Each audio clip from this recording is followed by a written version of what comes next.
Voilà. Bon, je te remercie, Fred, en tout cas, de te rendre un petit peu disponible pour les lecteurs de Trail Session Magazine. Donc, on va commencer un petit peu par une petite présentation, nous dire un petit peu qui tu es, depuis combien de temps tu cours, et ce que tu as fait ici. Donc ça, tu me l'as dit un petit peu avant, mais un petit peu ton ressenti par rapport à cette course, et un petit peu le climat qui en ce moment est un petit peu compliqué. Ouais, c'est bien. Donc du coup, moi c'est Frédéric. Pour le rôle, j'ai 27 ans. Je suis originaire d'Auvergne, Puy-de-Dôme. J'habite actuellement dans le territoire de Belfort, où j'étais venu pour le boulot. Après, ça fait 3 ans que je pratique la course à pied. Ouais. Je viens du milieu du football. Donc tu as quand même une base bien foncier. Ouais. J'ai fait sport-études foot, j'étais en centre de formation, donc je viens de football. J'étais à une blessure, j'ai fait ma réathlétisation, et du coup je suis venu à la course à pied. Et maintenant tu peux plus te stopper. Ouais, du coup j'ai dû faire un choix en fait. Ouais. Quand je suis revenu de blessure, j'ai dû faire un choix. J'ai un ami qui a passé des diplômes d'entraîneur en trail, et du coup il m'a dit écoute, moi je vais bien t'entraîner, mais par contre il faut faire un choix. Parce que je faisais des trails quand je faisais du foot aussi. J'enchaînais les matchs à 90 minutes et les week-ends je faisais des trails. Et du coup j'ai jamais fait en dessous de 5 au top 5, donc du coup on s'est dit il y a peut-être quelque chose à faire. Ouais, c'est clair. Et du coup j'ai fait un choix. D'accord. Parce que le milieu professionnel m'avait un peu dégoûté. Un peu compliqué, oui. D'accord. Un peu compliqué et dégoûté. Du coup j'ai fait un choix vite.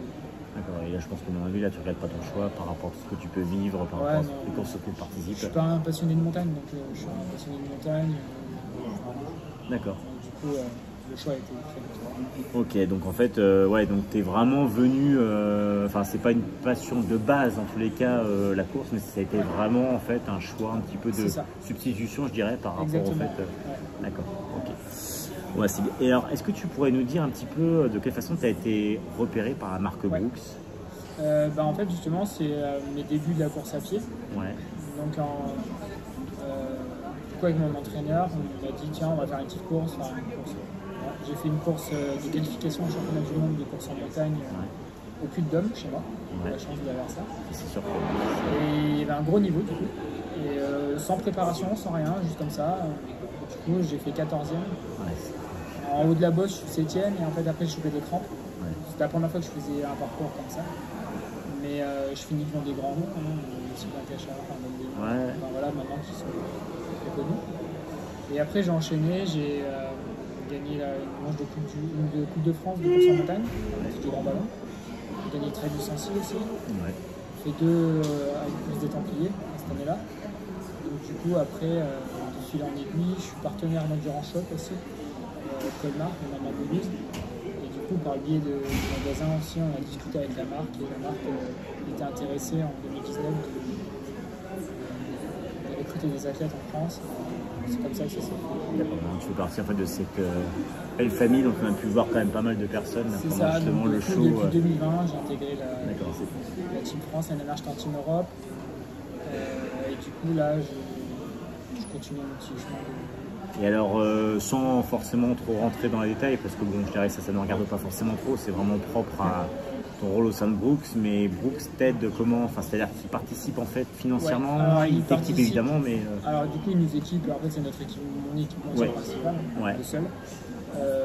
Après, on a juste d'autres équipementiers, mais en fait, ce que Brooks, dans les contrats, si tu veux, ce que Brooks ne fabrique pas, on peut l'avoir en partenaire à côté. Ouais, ça c'est ce qui se passe généralement pour pas le... D'accord. Donc, au niveau des sacs, j'ai un partenaire. D'accord, ouais. Il n'y a pas de problème par rapport à ça. Il y a d'autres possibilités. D'accord, ok. Voilà. Tout ce qui ne fabrique pas, il y a ça. Après, il nous accompagne pour les inscriptions sur les événements. Et après, en fonction de nos contrats, on a des contrats différents. En fonction de nos contrats, il y a des rémunérations.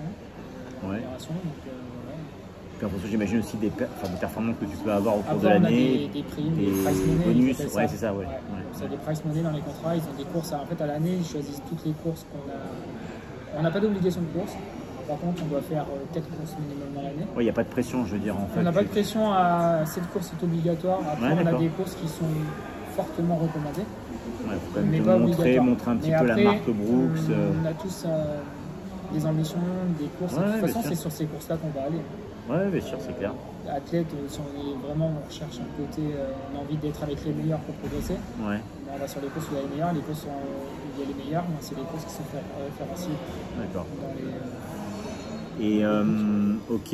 Et est-ce que tu pourrais un petit peu, alors parce qu'on interagit quand même avec une communauté assez large de sportifs amateurs, enfin, qui font un petit peu de courses, beaucoup de courses et autres. Comment tu arrives à articuler, je dirais, tes entraînements avec ta vie professionnelle? Enfin, de quelle façon tu arrives à pouvoir faire tes sorties pour performer comme ce que tu viens de faire? Ouais, du coup, en fait, j'ai réussi à. Alors, c'est compliqué, c'est long à trouver un équilibre. Ouais, ça, c'est clair. Côté équilibre sportif, familial, travail. Ouais, c'est travail à côté. Du coup, j'ai mis assez longtemps. Là, je commence vraiment à ce côté-là, à avoir vraiment à optimiser ce côté-là. Et après, en fait, ça vient tout seul. Ouais. On se libère du temps. En fait, on se rend compte en faisant ça qu'on a du temps. Ouais, le temps, on le trouve, quoi. Enfin, le temps, on le trouve. Il n'y a pas d'excuses. Ouais, c'est ça, c'est clair. On a du temps pour la famille, on a du temps pour le travail, et on n'a pas d'excuses. Ouais. Après, moi, je travaille avec mes entraîneurs. J'ai travaillé des façons différentes, mais toujours la même façon, c'est en fait avec la manière de la clinique du coureur, qui est de moins courir pour mieux courir. Alors, du coup, en fait, je fais beaucoup de séances qualitatives, mais pas énormément forcément de volume. Après, je fais beaucoup de compléments avec le vélo ou le ski de fond en hiver. Mais donc, du coup, en fait, on arrive à trouver aussi, on change d'entraînement. Parce que de la course à pied tout le temps, c'est trop traumatique et c'est pas forcément essentiel. Après, ce que les gens oublient, c'est de borner trop, il n'y a pas trop d'intérêt. Ce qui est vraiment important, en fait, c'est de faire des séances qualitatives et d'être là au moment présent. Le plus important, c'est en fait, il faut se dire aujourd'hui, j'ai pas envie de courir, mais par contre, là, je vais y aller. Mais du coup, il faut que je sois concentré uniquement sur ma séance. Aujourd'hui, en fait, il faut faire l'abstraction entre le travail, la vie de famille. Et quand on va courir, on est là pour courir. C'est comme ça qu'après, on arrive à se libérer aussi de la pression du travail et de la famille. Et est-ce que tes phases de repos, je dirais, font partie intégrante de ton entraînement? Énormément. Là, j'ai eu quelques soucis de santé ces derniers temps, l'année dernière et ces derniers temps. Là, on touche le point, on arrive à la fin, on sait ce que c'est. Mais du coup, j'ai eu énormément de repos. Là, je suis arrivé ici, je ne devais pas courir. Ça t'a fait vraiment du bien. Je ne devais pas courir, mais en fait, j'ai pris un dossard parce que c'est plus le côté mental que je suis venu chercher aujourd'hui. Oui, bien sûr. Et ça faisait des semaines que je ne m'entraînais pas correctement. Toi, pour pas te mentir, j'ai eu des semaines là sur tu prends les 6 dernières semaines. Il y a 2 semaines où j'ai pas couru du tout. D'accord. Et les autres semaines, je suis à 40 km par semaine. Alors, ce qui pour toi est un rien du tout. Volume. Non. Bon, alors ce qui quand même pour la plupart des coureurs, ça peut commencer à être pas mal. Ouais, après non, c'est non, généralement je suis entre 8h30 et 10h, 12h d'entraînement en semaine. Qualitatif. Donc semaine, volume, horaire. Et après en termes de kilomètres, généralement je te retrouve des 90. Après moi j'ai découvert une passion pour la route. Ah oui, d'accord. Donc maintenant, en fait, le problème, c'est qu'en trail, ce qu'il faut se dire maintenant, avec un peu de recul, j'ai que 3 ans, 4 ans d'ancienneté là-dedans, mais ce que j'arrive à retrouver, et cette année, vraiment, je le retrouve, c'est qu'en fait, il faut déterminer quel type de coureur on est. Bien sûr. On se perd souvent. On se dit, moi, je vais tester ça, je vais faire ça comme profil, ça, j'adore pour le course. À force de voir trop en faire, en fait, et en fait, d'en faire, tu veux faire. Moi, je suis allé carrément droit dans le mur, si tu veux. J'ai dit, moi, je vais faire ça, je vais tester ça. Et en me plantant, en arrivant dans le mur, c'est par l'échec qu'on apprend. Et du coup, j'ai fait beaucoup d'échecs pour apprendre. Et maintenant, je suis un coureur où je sais, si tu veux, les formats de course que je vais faire maintenant, le type de coureur que je suis. Et c'est super important pour choisir tes courses. Donc en fait, si jamais je te pose la question, est-ce que tu as une envie un jour de partir sur du format très très long, type ultra trail, des formats UTMB et autres?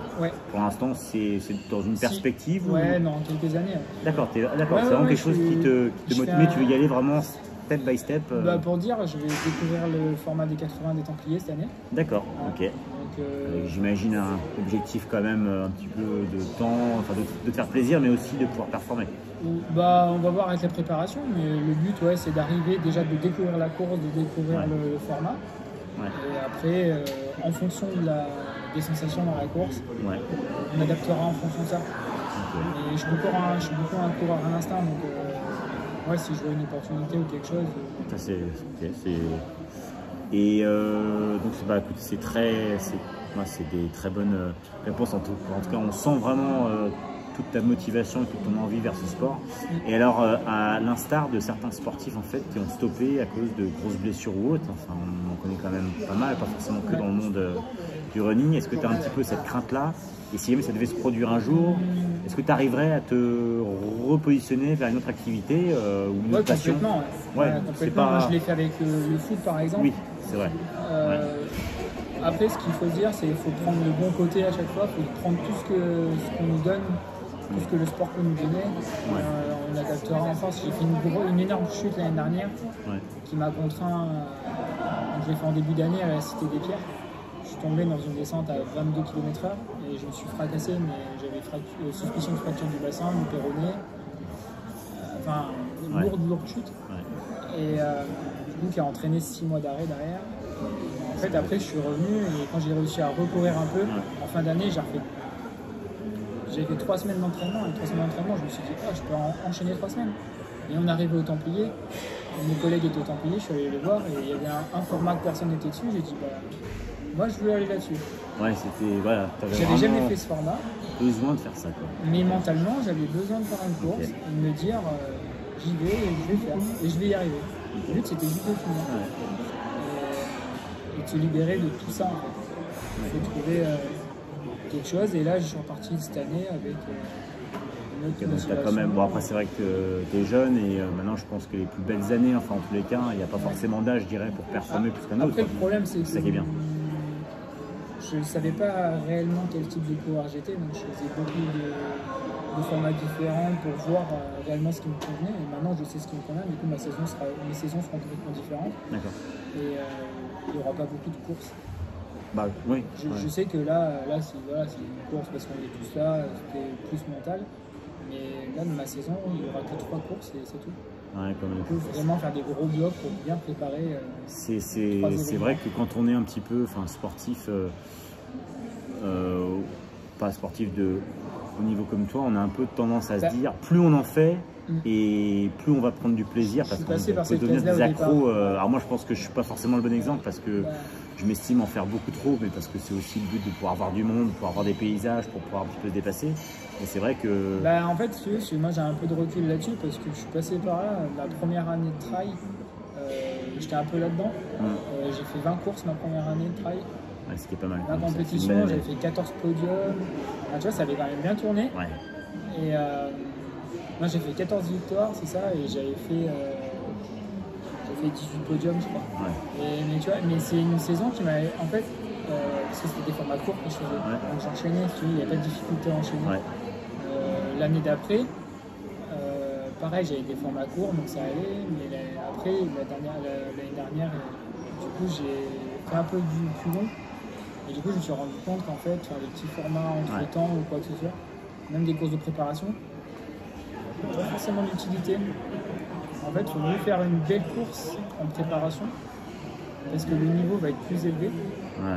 Et du coup, là, tu peux vraiment régler, tu peux savoir où tu en es, toi, qu'est-ce que tu as encore à travailler ou pas pour ton objectif principal. C'est ça qui est intéressant. Pas, après, c'est bien j'aime bien aller sur les petits événements, les petites courses du coin où des fois on est invité. J'aime bien le faire parce que je trouve que c'est important, il ne faut pas oublier de là où on vient. Ça, c'est... Et ça, c'est... moi, en tout cas, personnellement, j'aime beaucoup revenir sur des petits événements, les coins vers chez moi, autant que ce soit en Auvergne, en Alsace. Du coup, je m'attache. Il ne faut pas oublier du tout où on vient. Écoute, ça c'est, on sent vraiment les paroles en tout cas d'un passionné et puis qui a, on l'espère, un bel avenir en tous les cas devant lui et puis on espère te voir en tous les cas dans les prochaines années sur des gros événements à l'instar de tout ce qui s'est passé cette année, mais aussi sur des gros longs formats dans les prochaines années où on te suivra. Écoute, merci Fred pour ces minutes que tu as pris avec nous. On te remercie. Bon repos maintenant, après cette belle course que tu as fait aujourd'hui. Profite en tous les cas de la fin de ton séjour. Et puis on te suivra sur tes prochaines courses cette année. Merci beaucoup.